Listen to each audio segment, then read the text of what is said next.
여러분, 콧물 색깔만 봐도 어떤 병인지 알 수 있는지 아시나요? 오늘은 콧물 색깔을 보고 이게 어떤 병인지, 알레르기인지, 축농증인지, 감기인지 혹은 나쁜 병이 있는 건 아닌지, 그리고 어떨 때 병원에 와서 어떤 검사를 통해서 병을 진단받을 수 있는지 알려드리겠습니다.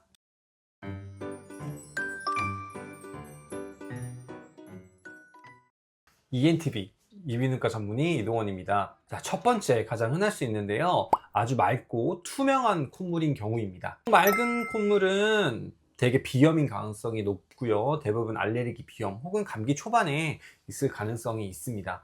특히 맑은 콧물과 함께 재채기 그리고 코 간지럼 등이 있다면 알레르기 비염의 가능성이 높습니다. 자, 이제 두 번째는 끈적하면서 누런 콧물인 경우입니다. 그냥 맑으면서 끈적하기만 한다면 감기일 가능성이 높고요, 혹은 이제 감기인데 비염인 줄 알고 항히스타민제 같은 비염약을 먹었을 때 콧물이 끈적해지는 경우가 있습니다. 이런 건 괜찮지만 이게 끈적하면서 노란 콧물로 변한다? 요거는 이제 감염증이 시작한다고 봐야 됩니다. 바이러스 혹은 세균 등이 감염이 돼서 콧물이 끈적하고 노랗게 변하는데요, 이런 경우에는 보통은 그냥 나을 수도 있지만 오래 가거나 심해진다면 병원에 내원해서 정확한 감염 상태를 확인하고 필요시에는 감기약, 콧물약 혹은 항생제 등을 복용해야 할 수가 있습니다. 자, 이제 세 번째, 노란 게 심해진다거나 혹은 진짜 초록색 콧물이 나오는 경우입니다. 이렇게 끈적한 노란색 혹은 초록색 콧물, 이것은 부비동염이 왔다는 증거입니다.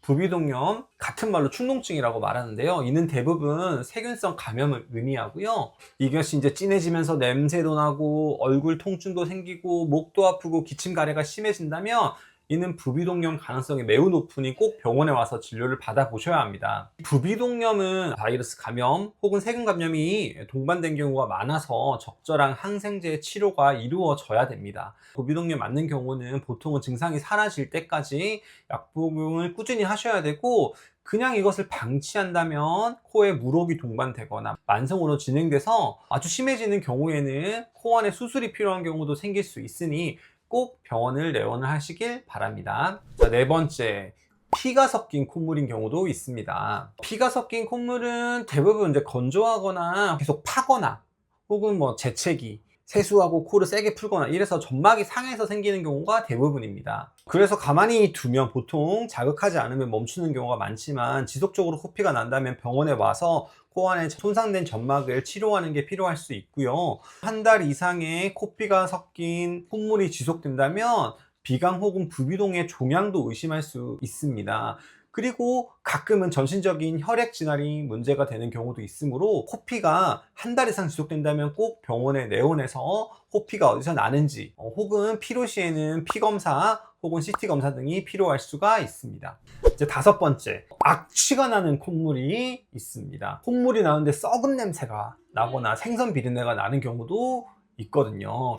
요런 콧물은 대부분 진균성 부비동염, 즉 곰팡이에 의한 축농증이 생겼을 가능성이 높습니다. 특히 그 콧물이 한쪽 코에서만 나오고 얼굴에 안면 통증이 있다거나 냄새가 심하고 이게 하루 이틀이 아닌 일주일 이상 지속된다면 꼭 병원을 내원해 주세요. CT 등으로 곰팡이가 부비동 안에 있는지 확인을 해서 곰팡이가 있다면 이는 보통 약물로 반응하지 않는 경우가 많아서 수술적 치료가 필요한 경우입니다.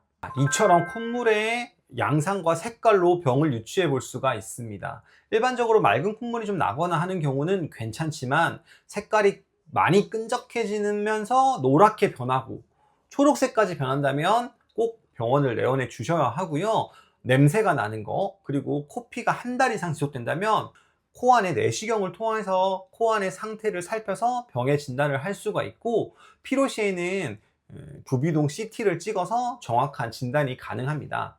자, 콧물의 양상을 보고 제가 말한 노랗고 초록색 코 혹은 냄새가 나는 코, 한 달 이상의 코피가 지속되는 그런 경우에는 꼭 이비인후과를 내원해 주시길 바라겠습니다. 항상 유용한 이비인후과 지식을 전달해 드리도록 노력하겠습니다. 감사합니다.